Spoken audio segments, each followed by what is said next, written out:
दर्शक महानुभावहरू नमस्कार। तपाईहरू अहिले हेर्दै हुनुहुन्छ स्मार्ट खबर। आज मिति विक्रम सम्वत 2079 साल असार 21 गते मंगलबार, ईस्वी सम्वत 2022 जुलाई 5 तारिक। आजका मुख्य समाचार बारेमा जानकारी। आज देशभर कहाँ के हुँदैछ, केही राजनीतिक खबर, शिक्षा, स्वास्थ्य, खेलकुद र ऐजा सम्बन्धी पनि महत्त्वपूर्ण जानकारी दिनेछौँ। दर्शक महानुभावहरू, काठमाडौँ महानगरपालिकामा ऐजाका बिरामीहरू बढेका छन् र ऐजा भित्रै फैलिएको बताइएको छ। यस बारेमा महत्त्वपूर्ण जानकारी। त्यसैगरी दर्शक महानुभावहरू, काठमाडौँ महानगरपालिकाका मेयर बालेन शाहमाथि पनि अहिले ठूला आरोपहरू आइरहेका छन्। यस बारेमा जानकारी। देशभर मौसमको अवस्था के कस्तो छ, बाढी पहिरोले देशभर के कति जनधनको क्षति पुर्याएको छ, कुन ठाउँहरूमा अहिले समस्या बढिरहेको छ र साथमा अर्थमन्त्री जनार्दन शर्माको राजीनामा पनि माग गरिएको छ। दर्शक महानुभावहरू, यस बारेमा तपाईहरुमा आजको भिडियोमा महत्त्वपूर्ण जानकारी गराउनेछौँ। दर्शक महानुभावहरू, हाम्रो मेहनतका लागि यो भिडियोमा एउटा लाइक अवश्य गर्नुहोला। त्यसैगरी यदि तपाईहरुले अहिलेसम्म हाम्रो च्यानल स्मार्ट खबरलाई सब्स्क्राइब गर्नुभएको छैन भने सब्स्क्राइब गर्नुहोला। साथै छेउमारेको बेल घण्टीमा क्लिक गरी अलमा क्लिक गर्न पनि नबिर्सिनुहोला। देशभित्रबाट हामीलाई हेरिरहनु भएको छ भने आफ्नो गाउँ, ठाउँ, सहर अनि जिल्लाको नाम लेखिदिनुहोला। विदेशबाट हामीलाई हेरिरहनु भएको छ भने कुन देशबाट हेर्नु भएको छ त्यो कुरा पनि तलको कमेन्ट बक्समा कमेन्ट गरिदिनुहोला। आउनुहोस् दर्शक महानुभावहरू, आजका मुख्य समाचार सुरु गरौँ। मुख्य समाचारका शीर्षकहरूबाट। पोखराका निवर्तमान मेयर जेसीको कार्यकाल सकिनु 2 दिन अघि नै 38 रोपनी जग्गा सेटिङमा ठेक्का। रुग्ण ठेक्काको म्याद 1 वर्ष थप। 5 अर्बसम्मका ठेक्का नेपालीलाई। म्याद बुझ्नुपर्ने भएपछि घुस प्रकरणमा मुछिएका अधिवक्ता पोखरेल सम्पर्कविहीन। महाभियोग प्रस्तावमाथि छिट्टै छलफल हुन्छ भन्दै कानुन मन्त्री बन्दीले भने। लास जलाउने दाउरा समेत नपाएको भन्दै वन व्यवस्थापन समूह विरुद्ध प्रदर्शन। रारा तालमा पुग्यो बिजुली। पहिरोले खोटाङमा 9 घर विस्थापित, 23 घर उच्च जोखिममा। पछिल्लो 24 घण्टामा नेपालमा थप 40 जनामा कोरोना संक्रमण पुष्टि। काठमाडौँ उपत्यकामा भित्र फैलियो ऐजाको संक्रमण। नेपालमा हवाई जहाज भन्दा विमानस्थल धेरै। अर्थतन्त्रमा परेको दबावलाई निकासा दिने गरी मौद्रिक नीति आउँछ भन्दै राष्ट्र बैंकका गभर्नर महाप्रसाद अधिकारीले भने। कूटनीतिक नियोगलाई विलासिताका वस्तु आयात गर्न रोकटोक छैन भन्दै उद्योग मन्त्रालयले भन्यो। सरकारलाई आयल निगमको पत्र, पैसा नभएर इन्धन आपूर्ति रोकिन सक्छ। अप्पर सोलु हाइड्रोको आइपिओ खुला। राष्ट्रिय प्रजातन्त्र पार्टी नेपालले एकता वार्ता अघि बढाउने। माओवादी केन्द्रीय कमिटी बैठकमा लेखनाथको प्रस्ताव। संसदवाद मान्ने हो भने पार्टीको नाम फेरौं। मन्त्री परिषद हेरफेरमा देखियो आफ्नो गुट बलियो बनाउन पद भागभण्डाको डरलाग्दो प्रवृत्ति। धनगढीको नगर सभामा मेयर उपमेयर बीच चर्काचर्की। आयल निगमको प्रस्ताव। मोटरसाइकललाई 5 लिटर तेल। सवारी साधनमा जोरबुजर प्रणाली। नेपाल टेलिकममा कर्मचारीको थेगी नसक्नु भार। तलबमै जान्छ वार्षिक 7 अर्ब भन्दा बढी। पेट्रोलियम पदार्थमा राजनीति। आयल निगममा निजी क्षेत्र घुसाउन चलखिल। शनिबार गाडीसहित सार्वजनिक विदाको घोषणा गर्न निगमको प्रस्ताव। हार स्वीकार्छु तर लोकतान्त्रिक प्रक्रियाबाट भाग्दिन भन्दै रविन्द्र मिश्रले भने। प्रचण्ड र माधव 16 महिनापछि जोडिने प्रयासमा। मन्त्री हेरफेरको साइड इफेक्ट। पार्टी छाड्ने मुडमा रेणु यादव। एमालेको असहमतिमा धनगढी उपमहानगरको बजेट पारित। करिश्मा मानन्दरको व्यङ्ग्य। इज्जत बचाउन कट्टु फुकालेर मुखमा छुप्नु जस्तो देखियो। संसदमा ओलीका 2 माग। राजेन्द्र छेत्री र जनार्दन शर्मा बारेमा छानबिन हुनै पर्छ। अर्थमन्त्री जनार्दन शर्माले राजीनामा नदिए प्रधानमन्त्रीले बर्खास्त गरून् भन्दै नेपाली कंग्रेसका महामन्त्री गगन थापाले भने। आयल निगमको प्रस्ताव। अब गाडीलाई 20 लिटर र बाइकलाई 5 लिटर मात्र इन्धन दिइने। अर्थ मन्त्रालयको फुटेज डिलिट गरेको आरोप लगाउँदै ओलीले गरे छानबिनको माग। फेरि बढ्यो कोरोना संक्रमण। नयाँ भेरिएन्ट पत्ता लगाउन जिन सिक्वेन्सिङ। केपी ओलीको कडा प्रश्न। सीसीटीभी ठेलामा मकै पोल्नेले मान्नुपर्ने, अर्थमन्त्रीले मान्नु नपर्ने। प्रदर्शनकारी र प्रहरीबीच झडप हुँदा 14 जना घाइते। काठमाडौँ महानगरपालिकाका मेयर बालेन शाह ठूलो समस्यामा। अब सुन्नुहोस् पुरा समाचार। घुस प्रकरणमा मुछिएका कानुन व्यवसायी एवं नेपाल बार एसोसिएसनका पूर्व कोषाध्यक्ष रुद्र प्रसाद पोखरेल सम्पर्कविहीन भएका छन्। नेपाल कानुन व्यवसायी परिषदको सचिवालयले पटक प्रयास गर्दा पनि उनको हातमा म्याद थमाउन सकेको छैन। परिषदको अनुशासन समितिले उनलाई स्पष्टीकरण समितिको म्याद थमाउने प्रयास गरिरहेको छ। हाम्रो कर्मचारी एकपटक उहाँको अनामनगर स्थित कार्यालयमा जानुभएको रहेछ। कार्यालय बन्द छ। नेपाल कानुन व्यवसायी परिषदका एक सदस्यले भनेका छन्। फोन स्विच अफ भएको छ। उहाँ सम्पर्कमा हुनुहुन्न। केही नलागेपछि हामीले हुलाकबाट रजिस्टर गरेर चिठी पठाएका छौं भन्दै बताइएको छ। परिषदको सचिवालयले अहिले उनले कानुन व्यवसायको प्रमाणपत्र लिँदाको ठेगाना चिठी पठाएको हो भने उनको इमेलमा समेत पत्राचार भइसकेको स्रोतले बताएको छ। हुलाकबाट पठाएको चिठी वा उनी उनको परिवारको सदस्यले बुझ्नुपर्ने हुन्छ। हुलाकबाट समेत चिठी फिर्ता आएमा सञ्चार माध्यमहरूबाट सार्वजनिक सूचना निकाल्ने तयारी भएको परिषद स्रोतले बताएको छ। दर्शक महानुभावहरू, इच्छाराज तामाङलाई धरोटीमा बाहिर निकाल्ने कुरा भएको थियो र त्यहाँ 10 करोड मागिएको अडियो पनि सार्वजनिक भएको थियो। उक्त विवादको विषयमा यस्तो खबर आएको हो। नेपाल आयल निगमले घाटा चुलिएर थेक्नै नसक्ने अवस्था बनेको भन्दै प्रधानमन्त्री र उद्योग वाणिज्य तथा आपूर्ति मन्त्रीको ध्यानाकर्षण गराएको छ। सोमबार दुवै निकायमा पत्राचार गर्दै निगमले आर्थिक स्रोतको जोहो नभई निकट भविष्यमा इन्धन आपूर्ति प्रभावित हुन सक्ने चेतावनी दिएको छ भने निगमका कार्यकारी उमेश प्रसाद थानीले लेखेको पत्रमा भनिएको छ, विषम परिस्थितिमा निगमलाई ठूलै स्रोतबाट आवश्यक रकम उपलब्ध हुन सकेन। मूल्य समायोजन पनि हुन नसकेको हुँदा निकट भविष्यमा नै पेट्रोलियम पदार्थको आपूर्तिमा समस्या हुन सक्छ। घाटा धान्नै नसकिने अवस्थामा पुगेको भन्दै निगमले यसबाट बच्नका लागि स्वदेशमा इन्धन खपत कम गर्नुको विकल्प नभएको पनि पत्रमा उल्लेख गरेको छ भने चालु आर्थिक वर्षको अन्त्यसम्म निगम 55 अर्ब रुपियाँ नोक्सानीमा जाने देखिएको भन्दै पत्रमा भारतलाई इन्धन खरिदको भुक्तानी गर्नुपर्ने रकम 30 अर्ब नागेको पनि उल्लेख गरिएको छ। विशेष गरी सरकारलाई आयल निगमले पत्र लेख्दै पैसा नभएर इन्धन आपूर्ति रोकिन सक्छ भन्दै बताएको छ। धनगढी उपमहानगरपालिकाको 8औं नगरसभाको तेस्रो बैठकमा मेयर र उपमेयर बीच चर्काचर्की भएको छ। सोमबार दिउँसो 2 बजे नगर प्रमुख गोपाल हमालले मन्तव्य राखेसँगै बैठक सुरु भएको थियो भने हमालले उपमहानगरपालिकाले ल्याएको 1 अर्ब 93 करोड बजेटका केही दायित्वका कारण 10 करोड काट्नु परेको बताएका थिए र त्यो कुन शीर्षकमा काटियो भन्ने कुराहरू अहिलेको बजेटमा रहेको उहाँले बताउनु भएको छ। बजेट काट्नु पर्दा दुःख लागेको छ, धेरै मान्छेको दबावका कारणले यो पनि काम गर्नु पर्यो त्यो पनि काम गर्नु पर्यो भन्ने माग आएका छन्। उनले भने आफ्नै इच्छा भए पनि 500 मिटर सडक समेत बनाउन सक्ने अवस्था यो बजेटमा छैन। पुराना दायित्व तिर्ने र पुराना योजनाहरूलाई सम्पन्न गर्ने यो वर्षलाई त्यसका रूपमा राखेका छौं भन्दै बताएको छ। उनले धनगढी उपमहानगरपालिकाको आर्थिक विधेयक 2079 र विनियोजन विधेयक 2079 माथि छलफल गर्न कार्यदललाई अनुमति दिएका थिए। त्यसपछि उपप्रमुख कन्दकला राणाले मन्तव्य राखेकी थिइन्। उनले योजना तर्जुमा र बजेट बनाउने बेलामा मेयरले आफूसँग समन्वय नगरेको भन्दै आपत्ति जनाएकी थिइन्। बजेट योजना तर्जुमा र नीतिका बारेमा कुनै पनि सरसल्लाह छैन।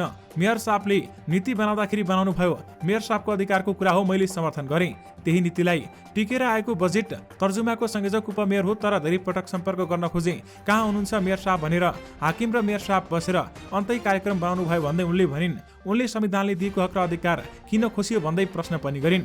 उपमेयर राणाले प्रमुख प्रशासकीय अधिकृत र मेयरले फोन नउठाउने गरेको पनि बताइन् र त्यसपछि पुनः बोल्दै मेयर हमालले हामी बसेका ठाउँमा उहाँ मेडम आफै आएर उहाँले बनाएको बजेट हो भन्दै भने हमालले त्यो बजेट कार्यपालिकामा आएर प्रस्तुत भएको पनि बताएर योजनाहरू सम्बन्धित शाखाबाट विज्ञले बनाए अनुसार हालिएको प्रश्न पारे। योजना शाखाका विज्ञहरूले योजना बनाएका हुन्, बजेटमा मेरो कुनै पनि स्वार्थ छैन। बजेट काट्नु परेकाले 10 दिन लाग्यो, कर्मचारीलाई सोधेर बजेट काटिएको भन्दै उनले भनेका छन्। हमालले फुर्सद नभएर उपमेयरसँग थप छलफल गर्न नसकेको बताउनु भएको छ। यद्यपि दुवै बीच बैठकमै चर्काचर्की भने परेको थियो। दर्शक महानुभावहरू, पेट्रोलियम पदार्थमा घाटा बढ्दै गएपछि नेपाल आयल निगमले सरकारलाई पेट्रोलियम पदार्थको खपत घटाउन सुझाव दिएको छ। निगमले मोटरसाइकललाई 5 लिटर तेल दिनेदेखि सवारी साधन जोरबुजर प्रणालीमा लैजानेसम्मको सुझाव दिएको हो। सोमबार पेट्रोलियम पदार्थको खपत घटाउने उपाय बारेमा उद्योग वाणिज्य तथा आपूर्ति मन्त्रालयमा लिखित सुझाव दिएको निगमका कार्यकारी निर्देशक उमेश प्रसाद थानीले जानकारी दिनुभएको छ। निगमले सार्वजनिक तथा अत्यावश्यक सेवाका सवारी साधन बाहेक सरकारी तथा निजी सवारी साधनहरूलाई जोरबुजर प्रणालीमा सञ्चालन गर्न प्रस्ताव गरेको छ भने देशका प्रमुख सहरहरूमा प्रत्येक शनिबार गाडी रहित सार्वजनिक बिदाको दिन घोषणा गर्नुपर्ने निगमको भनाइ समेत रहेको छ। विशेष गरी अबदेखि मोटरसाइकललाई 5 लिटर र सवारी साधन अथवा गाडीहरूलाई 20 लिटर तेल दिने बताइएको छ र साथमा जोरबुजर प्रणाली पनि लागू हुन सक्ने बताइएको छ। दर्शक महानुभावहरू, यस बारेमा तपाईहरूको धारणा के छ? हामीलाई यो भिडियोको कमेन्ट बक्स मार्फत बताउनु भने नबिर्सनुहोला। अभिनेत्री करिश्मा मानन्दरले काठमाडौँ महानगरमा फुटपाथमा बसेका साना व्यवसायीलाई महानगर प्रहरीले हटाएको घटनालाई केन्द्रमा राख्दै सामाजिक सञ्जाल मार्फत असन्तुष्टि जनाएकी छन्। आफू पनि काठमाडौँको स्थानीय बासिन्दा भएको उल्लेख गर्दै आफूले नबुझेको केही कुरा उठाएको उनको भनाइ छ भने महानगर सफा हुनुपर्छ, सही हो। हामीले आफ्ना करोडौं पर्ने जग्गा घर भत्काउन दिएर बाटो फराकिलो बनाउन सहयोग गर्यौं, सही हो। उनले लेखेकी छन्, बाटोमा हिँड्ने ठाउँ ओगटेर पसल राख्नु हुँदैन, त्यो पनि सही कुरा हो। तर गाउँ छाडेर सहरमा गरी खान मानिस किन आउँछन् भन्ने प्रश्न पनि उनले उठाएकी छन्। उनले लेखेकी छन्, गाउँमा स्वास्थ्य छैन, शिक्षा छैन, बाटो छैन, सिँचाइ छैन, दैवी प्रकोपमा परेकाहरूको लागि घाँस बाँस कपास छैन, उनीहरूले समयमा क्षतिपूर्ति पाउँदैनन्, त्यो समयसम्म उनीहरूका केटाकेटीले नपढ्ने, त्यस्ता व्यक्तिले आफ्नो लागि आफैले जो गर्नुपर्ने अवस्था रहेको उल्लेख गर्दै उनले ऊ अशिक्षित छ, गरिब छ, लाचार छ भनेर जे पनि गर्न मिल्छ भन्ने प्रश्न समेत गरेकी छन्। यो काठमाडौँको मात्र समस्या नभएर भविष्यमा हरेक महानगरको समस्या हुने उनको भनाइ समेत रहेको छ। यो त इज्जत बचाउन कट्टु फुकालेर मुख छोपे जस्तो देखियो भन्दै करिश्माले कडा व्यङ्ग्य गरेकी छन्। दर्शक महानुभावहरू, प्रतिनिधि सभामा सोमबार 100 मिनेट सम्बोधन गरेका प्रतिपक्षी दलका नेता केपी शर्मा ओलीले पूर्व प्रधान सेनापति राजेन्द्र छेत्री र वर्तमान अर्थमन्त्री जनार्दन शर्मा बीच संसदले समिति बनाएर छानबिन गर्नुपर्ने माग गरेका छन्। अमेरिकी स्टेट पार्टनरशिप प्रोग्राममा सहभागी हुन सरकारलाई जानकारी नै नदिई अमेरिकी दूतावासमा पत्राचार गरे बापत तत्कालीन सेनापति छेत्रीमाथि सांसदले छानबिन गर्नुपर्ने ओलीको माग छ भने त्यसैगरी बजेटमा अनाधिकृत व्यक्तिलाई घुसाएर करका दायरा हेरफेर गरेको अनि सीसीटीभी फुटेज डिलिट गरेको अभियोगमा अर्थमन्त्री जनार्दन शर्मामाथि संसदीय छानबिन समिति नै बनाएर जाँचबुझ गर्नुपर्ने ओलीले संसद समक्ष माग गरेका छन्। सुरुमै इनफ इज इनफ भन्दै अति भएपछि बोल्नु परेको ओलीले बताएर उनी सबैभन्दा बढी आक्रोशित पूर्व प्रधान सेनापति राजेन्द्र छेत्री र अर्थमन्त्री जनार्दन शर्मासँग देखिएका थिए। कानून न्याय तथा संसदीय मामिला मन्त्री गोविन्द प्रसाद शर्मा कोइराला, गोविन्द बन्देली, प्रधान न्यायाधीश चोलेन्द्र शमशेर जबरा विरुद्ध दर्ता भएको महाभियोग प्रस्ताव बारेमा संसदमा छिट्टै छलफल हुने बताएका छन्। प्रमुख प्रतिपक्षी दल नेकपा एमालेले सो महाभियोग प्रस्ताव तत्काल छलफलमा ल्याउन सरकारलाई दबाब दिइरहेको बेलामा कानून मन्त्री बन्देले बजेट छलफलका कारण महाभियोग प्रस्ताव छलफलमा ढिलाइ भएको दावी गरेका छन्। संसदको बजेट पारित गराउनु पर्ने पहिलो दायित्व थियो, अब त्यो पास भइसकेको छ। बजेट पास भइसकेपछि बाँकी रहेको विधेयकहरू आउँदैछ भन्दै उहाँले बताउनु भएको छ र साथमा महाभियोग प्रस्तावमाथि छिट्टै छलफल हुन्छ भन्दै कानून मन्त्री बन्देले बताउनु भएको हो। कर्णाली प्रदेशको मुगु जिल्लामा अवस्थित रारा ताल क्षेत्रमा बिजुली उपलब्ध भएको छ।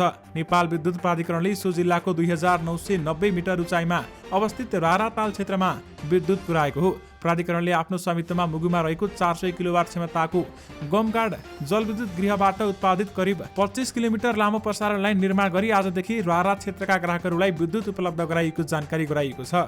हाल त्यस क्षेत्रमा सौर्य ऊर्जाबाट घरायसी प्रयोजनमा मात्र विद्युत प्रयोग हुँदै आएको थियो भने अब जलविद्युत गृहबाट उत्पादित विद्युत 24 घण्टा आपूर्ति हुनेछ भने रारा ताल परिसरमा सञ्चालनमा रहेका होटल, कार्यालय र छेउछाउका घरहरूले विद्युत आपूर्ति पाएका छन्। लगातारको वर्षासँगै विभिन्न ठाउँमा झरेको पहिरोका कारण खोटाङमा 9 घर विस्थापित भएका छन् भने 23 घर उच्च जोखिममा परेका छन्।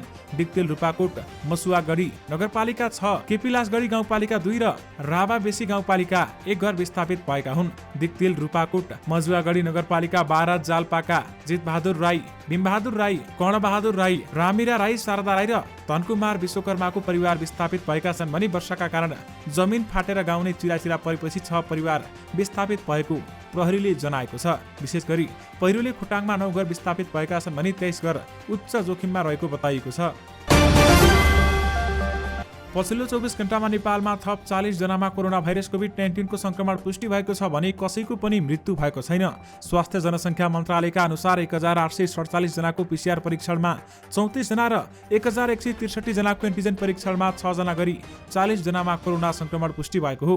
पछिल्लो 24 घण्टामा कोरोनाबाट 19 जना निको भएका छन् भने हाल देशभर 348 जना सक्रिय संक्रमित रहेका छन्, जसमध्ये 344 जना होम आइसोलेसनमा रहेका छन् भने 4 जना संस्थागत आइसोलेसन र 4 जना आइसियुमा रहेका छन्। यस्तै 1 जनाको भेन्टिलेटरमा राखेर उपचार भइरहेको स्वास्थ्य मन्त्रालयले जनाएको छ। त्यसैगरी दर्शक महानुभावहरू, नेपालमा ओमिक्रोन भेरिएन्टको नयाँ उपप्रजाति BA.5 पुष्टि भएको छ भने धुलिखेल अस्पतालले गरेको जिन सिक्वेन्सिङका क्रममा ओमिक्रोनको उपप्रजाति BA.5 पुष्टि भएको स्वास्थ्य जनसङ्ख्या मन्त्रालयका सहप्रवक्ता तथा आपतकालीन स्वास्थ्य व्यवस्था केन्द्र HOC का प्रमुख डाक्टर समीर अधिकारीले बताउनु भएको छ। पछिल्लो केही दिनता नेपालमा संक्रमितको संख्यामा वृद्धि भइरहेको अवस्थामा ओमिक्रोनको भेरिएन्टको नयाँ उपप्रजाति BA.5 भेटिएको भने भेरिएन्ट समुदायमा रहेको र संक्रमितको संख्या बढ्दै गएको अवस्थामा उपप्रजातिहरू भेटिने सम्भावना हुन्छ। अहिले हाम्रोमा संक्रमण बढ्दै गएको अवस्थामा 1 जना संक्रमितमा यसअघि ओमिक्रोन भेरिएन्ट जस्तो देखिएको थियो भने त्यसमा अलि परिवर्तन भएको रिपोर्ट आएको हो। अरू विस्तृत रूपमा त हामी पनि अध्ययन गर्दैछौँ भन्दै डाक्टर अधिकारीले बताउनु भएको छ।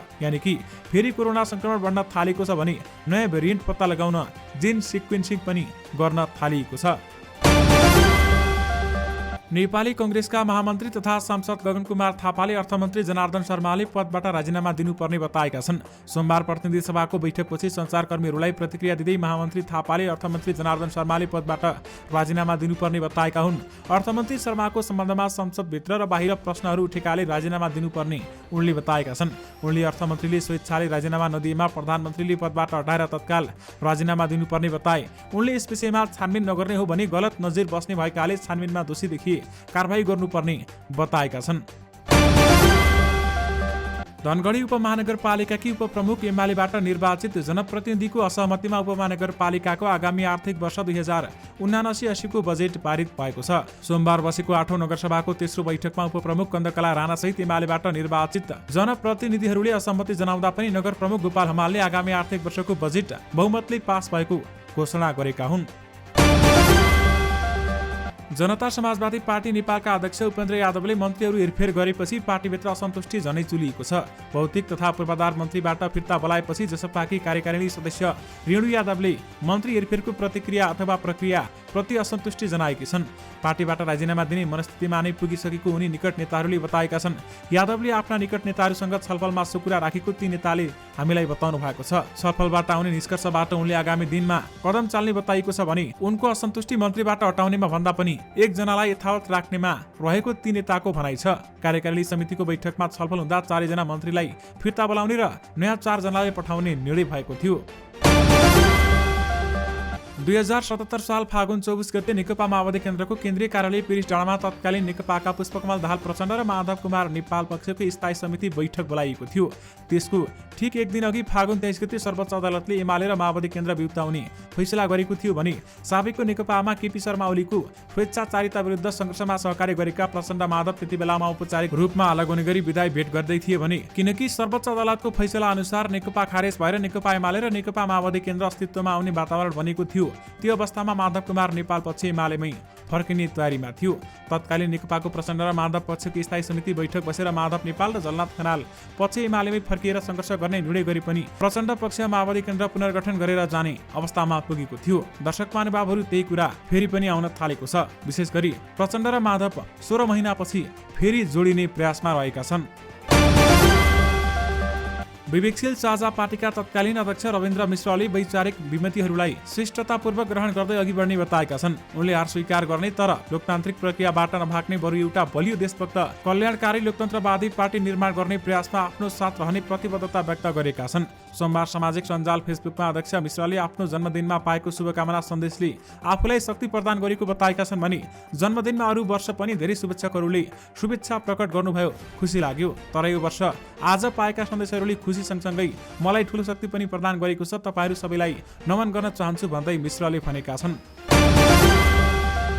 नेपाल आयल निगमले शनिबार गाडी रहित सार्वजनिक विदाको घोषणा गर्न प्रस्ताव गरेको छ। निगमले निरन्तर कम्पनी घाटामा रहेको र निकट भविष्यमै पेट्रोलियम पदार्थको आपूर्तिमा समस्या देखिन सक्ने भन्दै शनिबार गाडी रहित सार्वजनिक विदाको घोषणा गर्न प्रस्ताव गरेको छ। यस्तै निगमले सार्वजनिक तथा अत्यावश्यक सेवाका सवारी साधनहरू बाहेक सरकारी तथा निजी सवारी साधन जोरबुजर प्रणालीमा सञ्चालन गर्न पनि प्रस्ताव गरेको छ। त्यसैगरी लामो समयदेखि घाटा बेहोरिरहेको नेपाल आयल निगममा निजी क्षेत्र घुसाउने खेल सुरु भएको खुलेको छ भने सरकारले निरन्तर घाटा बेहोरिरहेको निगममा साझेदारका रूपमा निजी क्षेत्रलाई निश्चित प्रतिशत सेयर दिएर घुसाउने प्रक्रिया अघि बढाएको खुलेको छ। यसका लागि योजना आयोगका उपाध्यक्ष विश्व पौडेलको नेतृत्वमा अध्यक्ष टोली गठन समेत भइसकेको छ भने उद्योग वाणिज्य तथा आपूर्ति मन्त्री दिलेन्द्र प्रसाद बडुले हामीसँग गरेको कुराकानीमा आयल निगमको निश्चित प्रतिशत सेयर निजी क्षेत्रलाई दिने योजना बनिरहेको पनि बताएका छन्। विशेष गरी आयल निगममा निजी क्षेत्र घुसाउन चलखेल भन्दै पेट्रोलियम पदार्थमा राजनीति गरिएको बताइएको छ। नेकपा माओवादी केन्द्रका केन्द्रीय सदस्य लेखनाथ नेउपानेले माओवाद र संसदवाद सँगै जान नसक्ने भन्दै एकलाई छोड्नुपर्ने बताएका छन्। माओवादी केन्द्रको जारी केन्द्रीय कमिटिको दोस्रो दिनको बैठकमा बोल्दै नेउपानेले माओवाद र संसदवाद मध्ये एउटा छाड्ने पर्ने बताएका छन्। माओवाद र संसदवादलाई सँगै लैजानु भनेको सिद्धान्तमा स्पष्ट नहुनु हो, हामीले एउटा बात छोड्नुपर्छ। उनले भने अब संसदवादलाई छोड्न नसक्ने होला, त्यसैले पार्टीको नाम परिवर्तन गर्नुपर्छ भन्दै बताइएको छ। राष्ट्रिय प्रजातन्त्र पार्टी नेपालले एकताका लागि छलफल सुरु गर्ने पार्टीको वार्ता समितिलाई निर्देशन दिएको छ। सोमबार बसेको पार्टीको केन्द्रीय सचिवालयको बैठकले समान विचारधारा भएका राजनैतिक दल समूह र व्यक्तिसँग एकता र सहकारीका लागि वार्ता सुरु गर्न समितिलाई निर्देशन दिएको हो। राप्रपा नेपालले समान विचारधारा भएका राजनैतिक दल समूह र व्यक्तिसँग एकता र सहकारीका लागि वार्ता गर्न उपाध्यक्ष राजीव पराजुलीको संयोजक प्रवक्ता द्वय सुरेश आचार्य विक्रम बम र सहमहामन्त्री प्राध्यापक नरप्रसाद थापा सम्मिलित वार्ता समिति बनाएको थियो।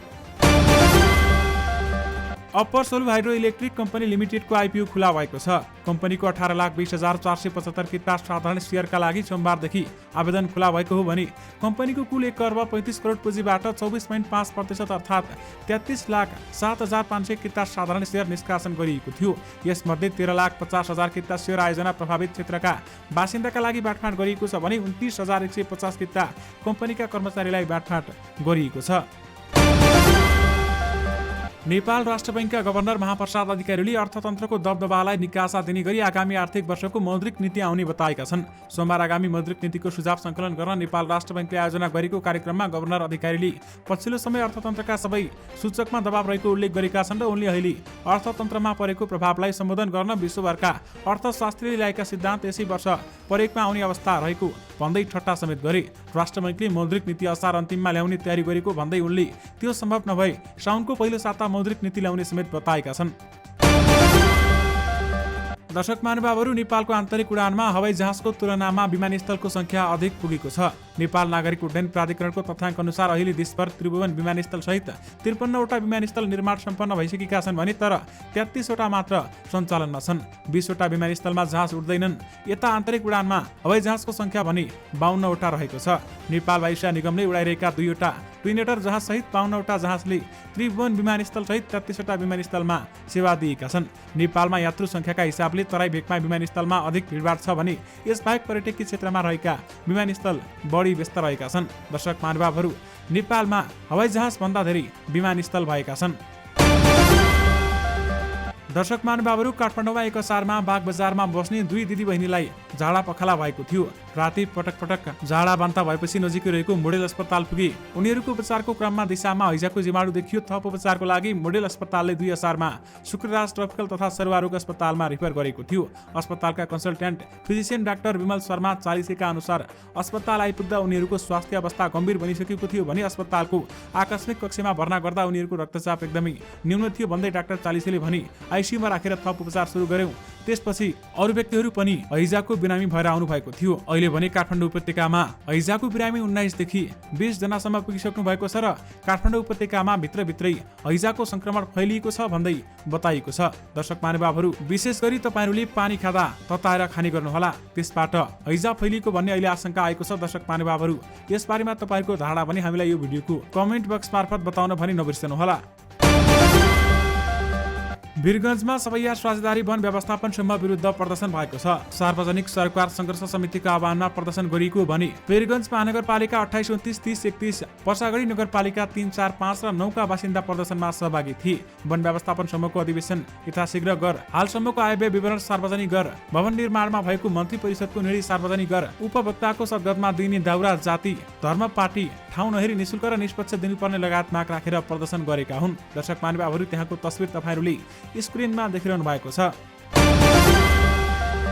पोखरा महानगरका निवर्तमान मेयर मानबहादुर जीसीले कार्यकाल सकिनु अघि 2 दिन अघि 38 रोपनी सरकारी जग्गा चोरबाट ठिक्का लगाएको पाइएको छ। राष्ट्र बैंक चोक स्थित पोखरा पर्यटन बस पार्क, गल्फ कोर्स र पृथ्वी चोक स्थित यातायात व्यवस्था कार्यालय नजिकै रहेको सवारी ट्रायल सेन्टरमा रहेको जग्गा मेयर जीसी आफैले सम्झौता गरेर जेठ 3 गते ठिक्का लगाएका हुन्। 30 गते स्थानीय तहको चुनाव भएपछि जेठ 5 गते निवर्तमान मेयर जीसीको कार्यकाल सकिने थियो भने जेठ 11 गते मात्र पोखरामा दण्डाधिकारी निर्वाचित भएका हुन् भन्दै बताइएको छ। विशेष गरी पोखराका निवर्तमान मेयर जीसीको कार्यकाल सकिनु 2 दिन अघि 38 रोपनी जग्गा सेटिङमा ठिक्का लगाइएको बताइएको हो।